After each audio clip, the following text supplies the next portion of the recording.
Good morning. Good afternoon. Or good evening to our wonderful listeners. I'm Emily. And I'm Max, and we are your host of Queer the Roster. Strap on. And strap in.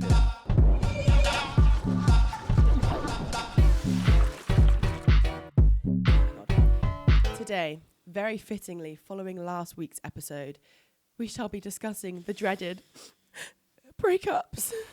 It's not you, it's me. Is what I wish my exes would have said, because that got me deep in the blues. Just like today's dress code, breakup blues.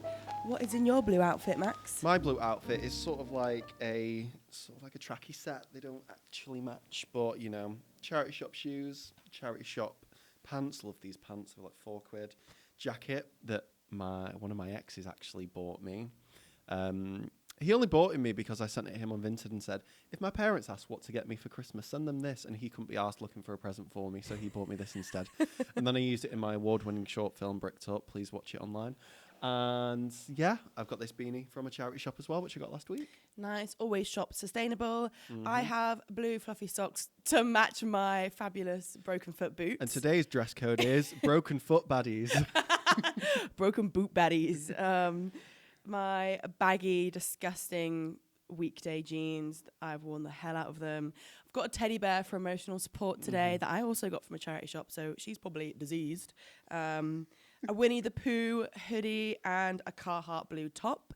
And we're ready to dive in, talk emotions, and get sad. Yeah.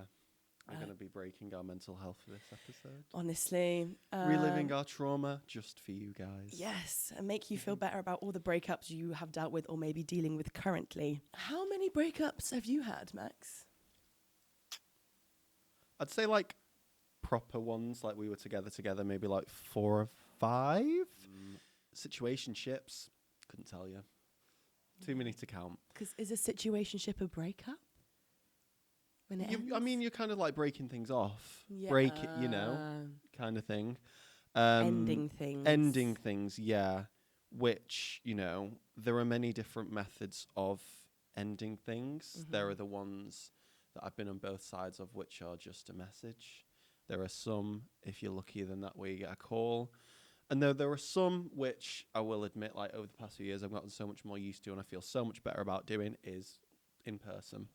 Yeah. I think it depends on the connection that you had with that person, how long you were seeing them, that warrants a certain level of respect. Yeah, and sort of like what method you decide on breaking things off with people. The last time I broke something off with someone, it was in person because I felt that I owed them that, and they also said that they really appreciated me doing that and that I was the only person that ever did it in person with them.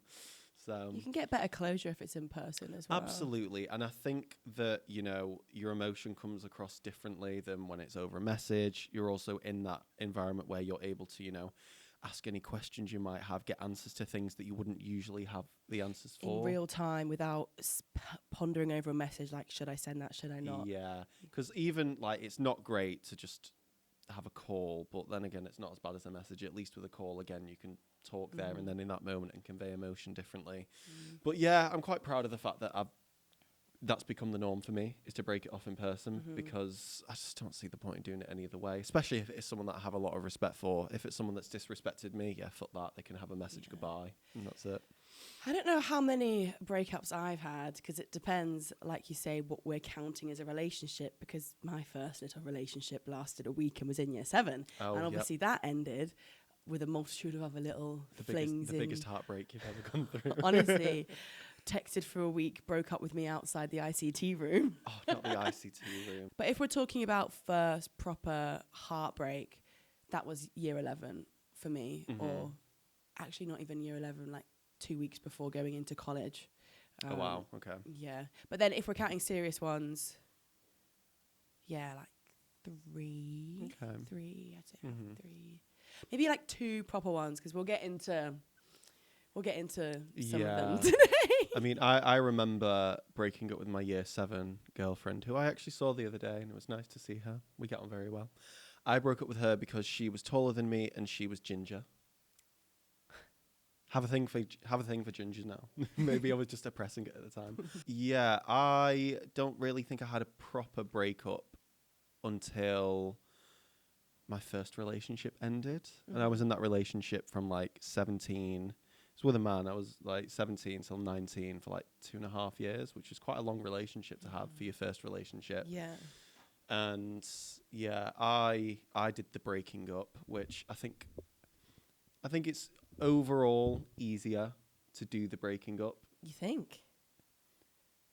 I think in the long run, Yeah. because you don't harbour the emotions as long. It's not nice to have to actually do the initial breaking up, but then afterwards you're fine. If you're being broken up with, it's the aftermath that's the worst bit, I feel like. Yeah. You know? Interesting. I mean, my first heartbreak. Wait, for starters, I've only ever been broken up with. Maybe my last relationship was a bit more messy in terms of who broke up with who. But my first heartbreak, I was broken up with, and girl, I felt that so hard. Even though the relationship was so toxic, it should have ended. We ended in it was a year. We ended in September, like a year after, and it should have ended in February. To be honest, Oh wow. like the guy would go to this playing fields called the courts after school, come back to mine after, and then tell me about how all the girls, or this one specific girl, was like making him touch her boob and had his arm around her and like strategically placing his hand on her chest. And he would consistently come back after the courts and tell me all this. I'd obviously cry, get heartbroken, then he'd be like, "Why are you crying?" It was horrible. The thing I'm most annoyed about was he deleted a bunch of my curated rap, specifically like grime, drill playlists, because I wasn't allowed to listen to them. Like, What do you mean you weren't allowed to listen to them? he just said I shouldn't be listening to them. Like, women don't listen to like rap. Like, sorry, I just want to be in my drill fantasy, you know. Lagger. But yeah, that really hurt me because I think, I don't know, I definitely anxiously attached, felt like I needed a relationship. I liked the idea of being in a relationship. I liked giving a lot of care to a person even though they didn't deserve any of it. Yeah. Especially in high school, I feel like if you have a relationship, there's a level of popularity or coolness if you have a partner or boyfriend. But that relationship, I hate to say it, but took me maybe 6 months to get over. And the day... 6 months a long time to get over someone. Yeah. I think that's quick. At least for me. I mean, my last breakup, that was the most heartbroken I'd ever been. You saw me through that. Yeah. Oh my God. But I think there are, even though it's so far gone and I'm like completely over him, there are still things that happened in that relationship that do still affect me that I'm not completely over, which is, you know, why I'm in therapy. But in terms of like the feelings and everything, I want to say it took me well over a year for that. I was watching Sex and the City the other day. I've been watching like the old seasons properly. I've never watched them all the way through. And one thing that Charlotte York was saying is that it should take half as long. Her rule is it should take half as long as you were together to get over them. So if you were together for a year, it should take you 6 months to get over them. Well, that makes sense because my first boyfriend was if you were with them for 3 weeks, it should take a week and a half to get over them, kind of thing. Oh, and the thing that I'm loving about watching this show is, you know, just the casualness of dating, and that like someone's in your life for 3 weeks and you move on. And just, I'm like, that's adulthood. That's tea, you know? And I think it's so difficult. It's so easy, It's so easy to take the society we're living with dating apps and how like we feel like dating's really quick and you just move on and you move on and move on. It's kind of always been like that. This is what these like older TV shows that I watch that deal with relationships and problems teaches me, is that it's like things haven't changed that much. It's a lot easier to meet people because of social media and things like that, whereas back in the day it'd be in person or a friend would introduce you. But bring back matchmaking. But the methods of meeting someone might have changed, but overall I don't think the pattern's changed. I don't think the method of it's changed. I think that you still date someone for however long that is. You go apart, you go on to the next one, and it's just dating. It's just constant. It's non-stop. It's shit. And here we are. When my ex broke up with me, they broke up with me outside the Mall. If you're a Bristol kid, you know the Mall Cribs Causeway. It's not the mall, it's the Mall. Okay. And then I had my best friend's birthday that night. Got so drunk on Strongbow dark fruits in my little red dress. Proceeded to go into my friend's or a random friend's dad's car, thinking it was my Uber, collapsed into it, and he was like, "Oh, I'm Katie's dad." I was like, "Okay, sorry." Go into my Uber. Uber's driving down next to my house. I throw purple sick all over the passenger seat, like back of it. Get dropped off outside my house. My mum's on a night shift as a midwife. My sister's at home with her friends. My sister's terrified of sick. Her friends have to stand me up in the bath and just hose me down with a shower whilst my sister's crying, having a panic attack. To my mum on the phone, like, Emily's just rocked up with sick all over her, crying about her ex. So that was great. 80 quid Uber fine out of my first ever paycheck from Paper Chase. But...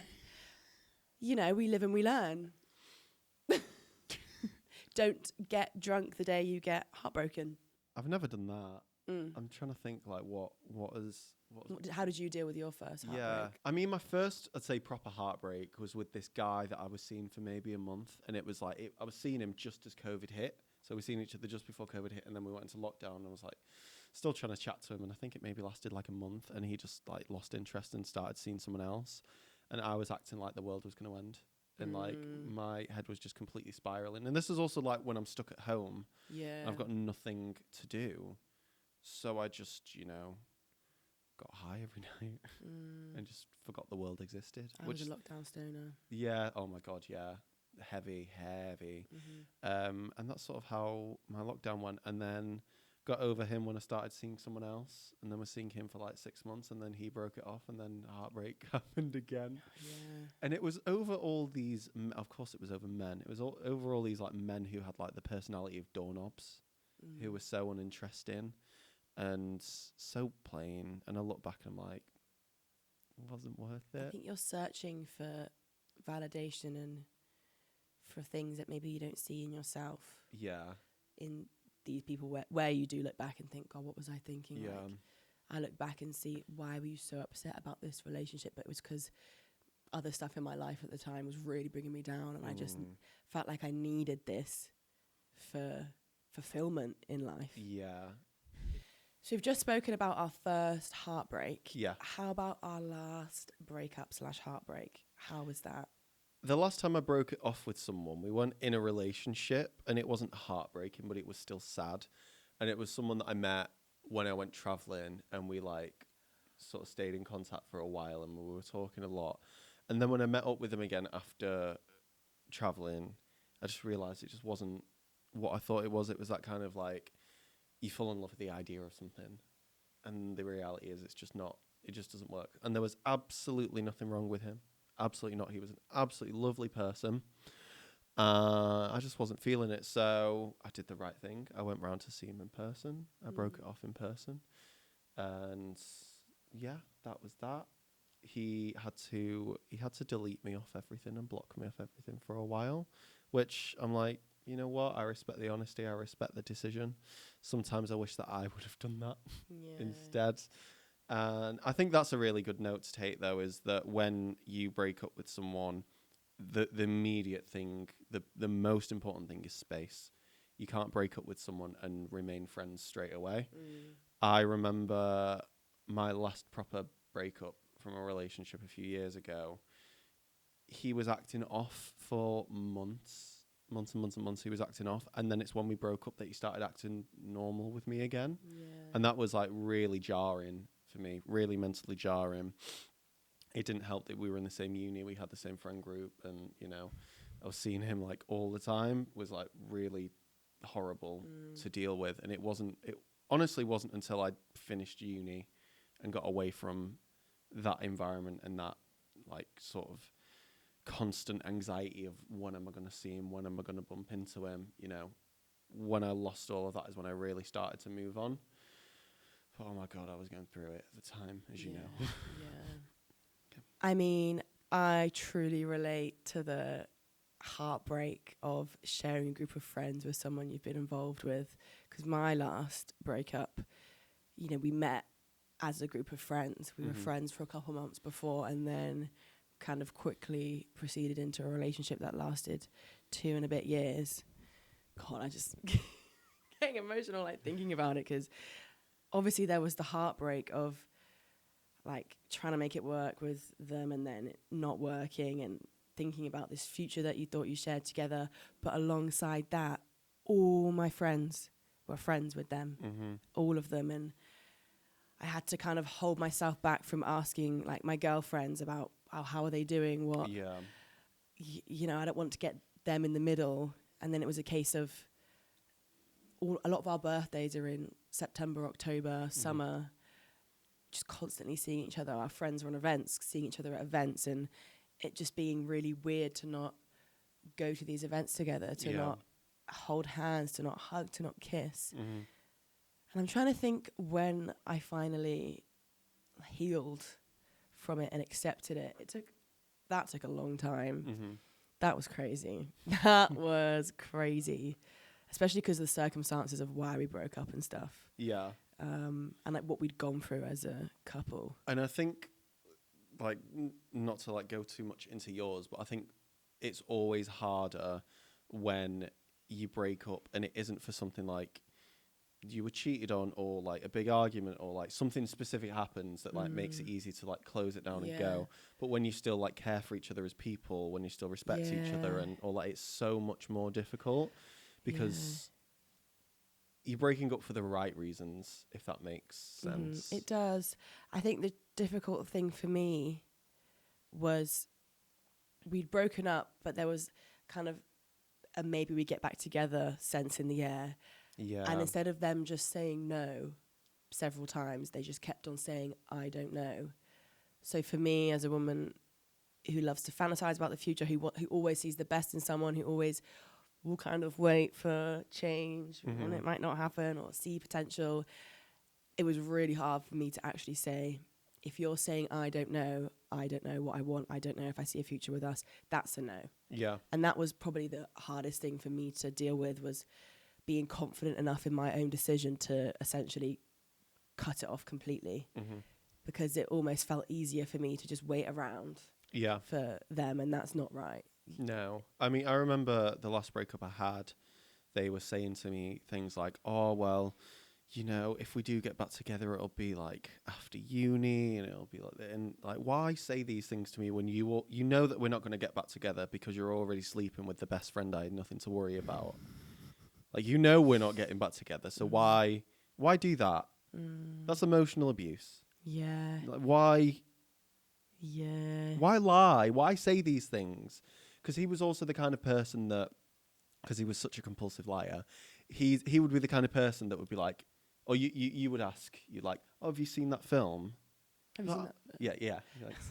Have you seen that film? Oh my God, yeah, I love that film. That was amazing. That was the best film I've ever seen. But you haven't seen the film? He'd never seen it. He'd never seen it because he was such a people pleaser. And for him, it was easier to lie to sort of protect me from pain. But in the end, you're just digging a deeper and deeper hole. So when like the truth always came out. This is one thing I said to him when we broke up. I said, why have you ever lied to me? Because I've always found out the truth. And this is someone who I would give the opportunity to. Have you done this? Please tell me if you have. Yeah. And he would still say no when he had. And I knew that he had. And that's a really common thing as well. I just think it's so... I'd much rather hurt someone with the truth than try and hide them from pain and lie. Because at the end of the day, you're still going to find it out. The pain's still going to be there. It's just going to be worse. Yeah. Just... people need to be honest more. And I think people are so scared of being honest, even if they've done something wrong. But this is just me. I'll always have respect for someone if they've been honest with me. Even if they've done something wrong, I'll have the respect to the fact that they've been honest with me. It's always worse hearing it from someone else. It's always worse hearing it from someone else, especially when you've been told something else. Because it's the respect at the end of the day. If you love someone, if you respect them, if you care for them, obviously you wouldn't have done this awful act anyway. But it's better to be honest. Like, my second-ish partner, we were best friends for 2 years and we dated for a month. And then it ended over the phone call, actually. I was at dinner with my grandparents in Birmingham and they rang me.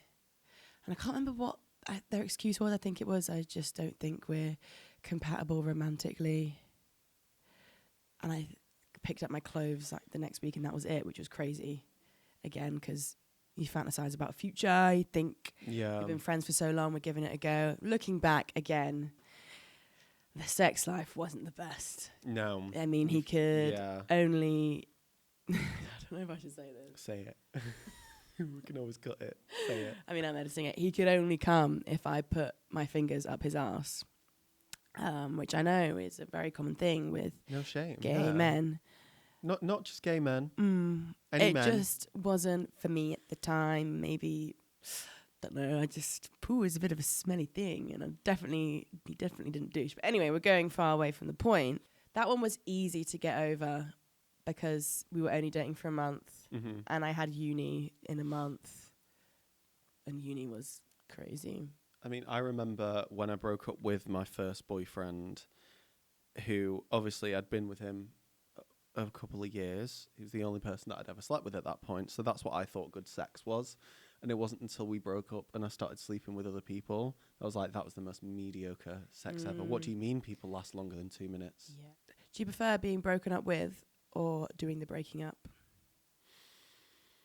I think it depends how emotionally invested I am in the person. I think if I've dipped out emotionally, I'm going to break up with them. If they've emotionally dipped out from me, I'm going to be in denial that that's not happened and hope for the best, and they're going to break up with me. So, like I said just then, if I'm doing the breaking up, it will likely be in person, or if it warrants that. If we've been seeing each other long enough, it'll be in person. But yeah, I'd much rather do the breaking up because I just feel like I'm not going to have the emotional weight for as long. I'm just going to have to disagree with you. I don't have the gumption to break up with someone. It's like a rush. You get a good high from it. Like it's coming. And it's like a nervousness thing, and then it's like you get into the This is Mrs. Max's red flag. I'm too emotional. I, again, live in a fantasy that I focus on the good parts of the relationship, even though it's very much dark and bad at the moment. I'd rather them break up with me so then I can deal with it better, I think. Because if I had to break up with someone, I'd just be in my head thinking, God, if I hadn't broken up with them, we'd still be together. They would have changed. It's my fault that it's even ended. Yeah, I mean, that's probably my toxic trait is I'll just stay. Especially when I'm in love. Love is such a clouded thing of emotional, what's the opposite? Visibility, invisibility. Invisibility, So hard, though. Breakups are so hard. I mean, maybe you can give some advice on how you can break up with someone. I think a communicational conversation is needed first, because there obviously are issues where you're wanting to break up, whether it's lack of romance, lack of quality time. Have that conversation before. But if you have that conversation and there's no change, how would you break up? I mean, I think there's a difference between getting to that point of a conversation where you're like, we're going to break up, but I'm going to have a chat first. I think at that point, just break up. You think? I think, yeah, if you've come to the decision that these issues have made you think about breaking up, I think I said this to you when you were in your last relationship, when you said to me you'd had that thought. I said that once that seed's been planted, it's only going to grow. I think you have those conversations when there starts to be issues in the relationship. Yeah. They're not showing me as much love as they used to, or they're not doing this like they used to. That's when you have those conversations. If you're at the point where you're like, we need to have a conversation because I think we might break up, you've already said it, you've already decided. I think you're just putting it off. And I can't really, maybe this is just me, I can't think of any examples of people I know who have got to that point, then stayed together and then ended up being happy. It's always ended. Even if it's been a while later, it's always ended. But that's just, again, where it comes to communication. But to go back to what you said, like advice, what was it? How to break up with someone. How to break up with someone. Do it in a safe space. Please don't do it in public. That is cruel. Don't take them to dinner, a romantic dinner. They think you're about to... Get on one knee. You're about to run out the door. Yeah. don't do it in public. Do it somewhere where like you're comfortable and free. Bit of space. Yeah, walk, mate. Yeah, somewhere like a park, some nature. hug a tree afterwards. Yeah. How do you deal with a breakup? Oh, cry. I've done unhealthy things to deal with breakups. Same. Very. But yeah, they're horrible. For me, that emotional pain turns physical. I can feel it in my chest. I can feel my shortness of breath. I can feel my body aching. I feel ill the next day and snuffly and headachy and full of cold. But constructive advice is to provide yourself with distractions, be around friends, watch films, do something active, exercise, endorphins, eat some ice cream, some sweet treats, some comfort food. Really pamper yourself, have a bath, face mask, go home for a bit. The last time I was broken up with, I went home, had some mum care. How about you? I've definitely done the unhealthy methods. Yep. Many a times. Exercise is good, but don't overdo it. Yeah. Because I did that last time where I just hit the gym straight for a month and then ended up with an injury. So even that became unhealthy. Surrounding yourself with like true unconditional love, like friends, family, those people who get you through all of that. I mean, for me personally, I really love trying to like turn that sort of pain and emotion into some sort of art, whether it's through writing or filmmaking or something, you know. Turn it into something else, reclaim it, give it purpose, give it meaning, rather than just letting it sit. Feel it as well. It's not good to bury it down. Don't put it. I feel absolutely all of it. It's one of the most wonderful things that makes us human is that we have the ability to feel emotions deep as we do. And what a waste it is to not feel it, to not go through that. I remember being like kind of very angry at my ex for like the intense relationship that we had, to sort of move on immediately and be with someone else and sort of ignore all the grief and the pain of a breakup. Because I mean, we broke up and he was with someone else in 3 weeks that he'd known for like months already. So I just felt like I was going through all this pain and torment alone, and he was just like had a complete distraction. I remember being very angry at that.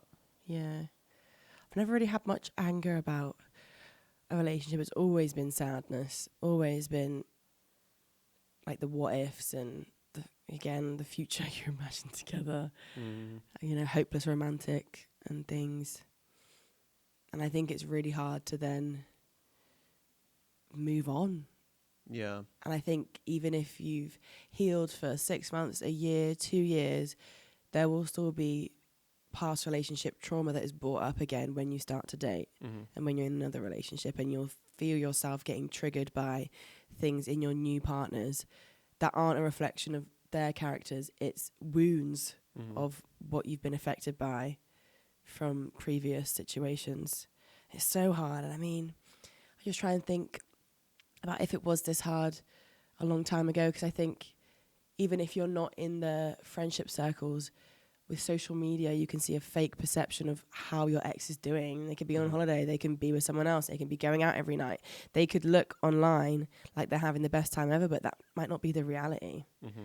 So they're just awful.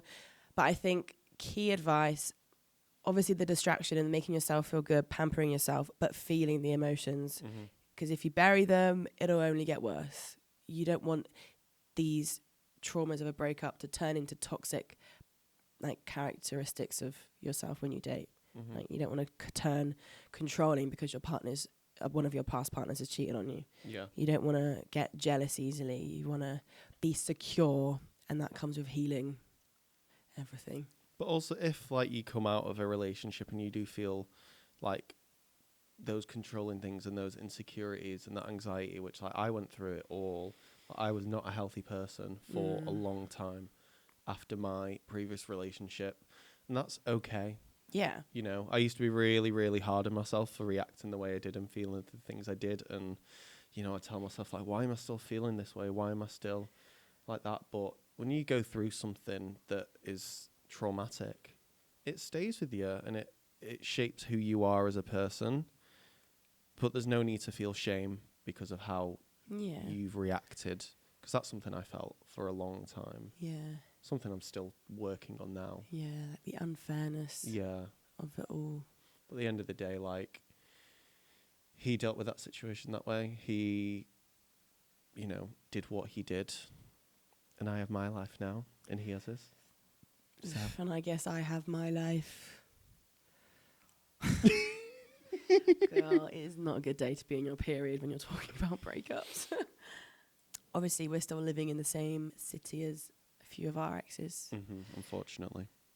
What do you do when you see your ex again? Are you civil? Are you on talking terms? What did it take to get there? It depends on the ex, to be honest. I remember seeing my first boyfriend when I was at uni, and this was like maybe, I think we hadn't spoken for like 2 years, and I bumped into him in the GAY smoking area. And I remember it just sort of being like, oh my God, hi, kind of thing. And then we were chatting, and I think we were just trying to like out bitch each other. And really? yeah, catty. And yeah, it was catty. It felt catty, but in a way that like you don't want it to be like all our argument is just like throwing shade at each other. And yeah, because I remember him. I remember him being like, "Oh my God, like I love my new lips. I love my new nose. I love my like all plastic surgery." Well, it was like loads of filler that he got after we broke up. And he had like his lips done to the extreme. He had like cat eye filler, had his nose done, and he was like, "Oh my God, I love my new nose." Like, and literally all he had was a little bit of filler that like made it go up a bit, but then the filler had migrated, so it made it look even worse than before he had it done. No. And he's like saying all this like really superficial, like, "Oh, my life is great. I have a new face." And I'm like, "Oh, that's great. I'm at uni. I'm like doing the course that I love. I feel like I found my path in life." You stick to your superficial filler. Yeah. And then save the oceans from all the plastic. Put it in your face. And then we had a little argument, and then we went off. And then I think every time I've seen him, we've just ignored each other. And then my last partner, I'd probably leave or get as far away from them as possible. I don't want to see them. Like, the thought of me now just like sort of fills me with ill. I don't want to see that person. They're a horrible, horrible human being.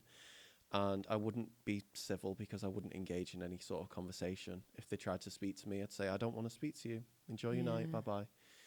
But yeah, and then I think any of the ones in between that were all that short and unserious that I might say hi if they want to say hi. But for the rest, I don't really care. I mean, you're a little bit different when it comes to that. Yeah. You're on quite good terms with your ex, aren't you? My last relationship, but I literally don't really have anything bad to say about them. You know, they climb at the climbing gym. I was climbing with my other best mate, and we saw them there, and we climbed with them, and they climb with some of our other friends, and that was really nice. And it's always nice to see them because I'm glad they're doing well.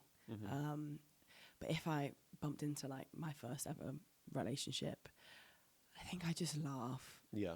Because I haven't seen them since 2019. Wow. 2019, which is crazy. That's 7 years ago. So I think I just laugh, and they're still friends with my best mate from home. So I like hear about them occasionally, like in the annual yearly gossip of Christmas time meetup with the old friends. I just don't have much confrontational energy. I just be like, "Hi, yeah, you good? Okay, bye." Yeah. Hey. I don't want them sober, but if I've had a bit to drink, I can turn into a little bit of a bitch. Just a little bit. Yeah. I remember I say exes. This is someone that I was seeing for a few months over lockdown. They lived in a different city, so like I would never bump into them. And there was one time that I was leaving. I just got like a Boots meal deal. I'm leaving Boots, and they literally walk right past me in the street. And this is one of those people that I never thought I'd ever see again. And it was just like a look that we sort of gave each other, and then we just kept walking. And that was it. It was a really weird interaction to have. Just depends how you stay on speaking terms. If they haven't done anything wrong, I think it's easy to stay friends, obviously, with space. My first partner was like horrid, like not nice. I remember being on Snapchat, being away with my family, and they messaged, what did they say? Fucking pussy bitch, they called me on Snapchat, you know? So can't really be friends with someone like that. Yeah. And as people, I am completely different now to when I was dating them, and they're very much the same. I don't know if that's a thing with just men though, because I think a lot of the men I have dated haven't changed when we've been together or after. Yeah.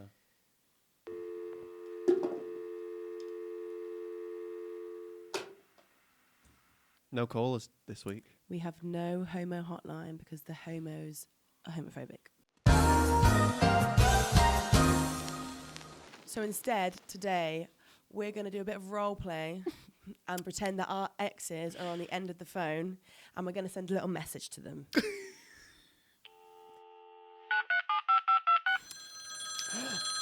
Who's that?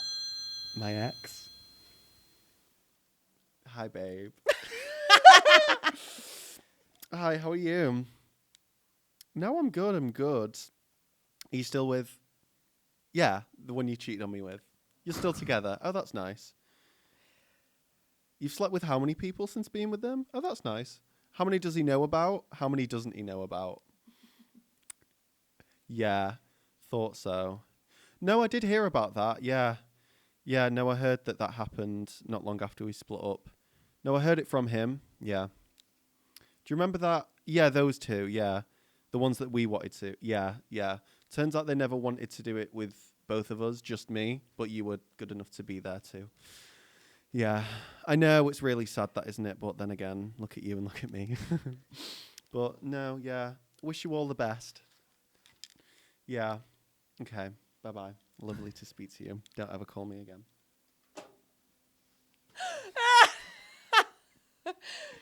I don't think mine's going to be as juicy as that. Who's that? Who's it's on the my phone? ex. Hey. I'm good. How are you? Yeah, I've seen you climbing. Yeah, hitting the V5s. I don't know what I'm doing. I need to poo. I need to poo so bad. Am I dating now? Are you sure you want to know? It might be too tall for you to see. No, I can't. I'm too nice. I don't know what... My hands are so clammy right now. Oh, I'm not very good at this. I'm going to pass the phone to Max. I just think that karma exists, and if I'm mean to them, they'd be mean to me. Mm-hmm. Hi, love. You're right. Yeah. No, it's nice to speak on the phone to you because you used to have to, get on a stool to be like eye to eye level. Yeah. No. I always did think you were really, really nice as a person. Like, genuinely, really, really lovely as a person. But you didn't know what you had with Emily, and she deserved so much better. So, with love, goodbye. So, thank you to our exes for being on the line today. Oh, this has been a horrible episode to film. We've got a query. This one is from a friend, which has happened to her a few times. Okay. What do you do if your ex owes you money and you break up? You best be getting that money. I don't care if it's no contact. In this economy, you need that money back. Yeah. Absolutely. I mean, if it's like a fiver. No, we're talking hundreds. Oh, God, yeah. You're fucking bailiffing, banging on the door. Yeah. Absolutely, yeah. My sister had this happen to her ex. She contacted the parents of this person and then sorted it out through there. So there's always a way to get past and get the money. But my advice is, it's fine lending a tenner. It's fine treating each other. Yeah. But if your partner's asking you to borrow money, £100, £50, I just never. I'm Red like, no, flag. sorry, no. Really sorry. I'm going to have to break up with you guys because it's the end of this episode. Wow. But it might not be forever. We can talk about it in the future. We can see how we get on. We need some space. But we will see each other again. We'd still like to thank all our lovely be tuning in with us today. Please be sure to send in please send things into the Homo Hotline so we don't have to talk to our exes again, because as fun as it wasn't fun. And I'm not even funny when it comes to... I'm not mean enough, you know. If you have a shout out to your ex that you want to give on the Homo Hotline. Honestly, the Homo Hotline is a voice for you. A question, anything. Literally send in anything. If you want to call someone out, if you want to call us out, if you want to call yourself out, call in. So next episode, we are going to be talking about... Sexuality. The T on all things sexuality. I'm Emily. This is Moo. I'm Max. This is Boobs. And we have been your hosts of Queer the Roster. And remember, if they break your heart, then they're a big, fat, stinky fart. See you next episode. Bye-bye. Bye-bye.